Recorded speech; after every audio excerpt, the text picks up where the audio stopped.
ঢাকা মহানগর উত্তর বিএনপির নির্দেশ, ভারপ্রাপ্ত চেয়ারম্যান তারেক রহমানের নির্দেশে প্রতিটি থানায় থানায়, অলিতে গলিতে, সমস্ত জায়গায়, পাড়ায় পাড়ায়, মহল্লায় মহল্লায়, ইউনিটে, ওয়ার্ডে, সমস্ত জায়গায় আমরা অসহায় মানুষের, যারা রিস্কালা শ্রমিকালা পথ দিয়ে চলার পথে যারা ইফতার পায় না, ইফতার খেতে পারে না, আমরা তাদের জন্য আমরা ইফতারের ব্যবস্থা করেছি।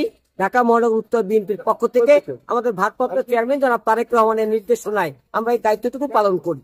ধন্যবাদ। আমার এখানে আমরা তো আজকে থেকে শুরু, আমরা আশা করি আজকে 50 জন লোক এখানে উপস্থিত থাকবে এই, এবং দিন দিন বাড়তে থাকবে। কত নম্বর ওয়ার্ড এটা? এটা আতাবর থানার 100 নম্বর ওয়ার্ড। আমি আতাবর থানা বিএনপির পক্ষ থেকে, আতাবর থানা বিএনপির সেক্রেটারি আবুল কালাম আজাদ এই আয়োজনটুকু করেছি, এবং আমাদের নির্দেশ আছে আমরা যে যা পারি তাই নিয়ে আমরা অসহায় মানুষের পাশে দাঁড়াবো, যার যে সমর্থন আছে। আমি করবো। এই রাজা জলদি আসো।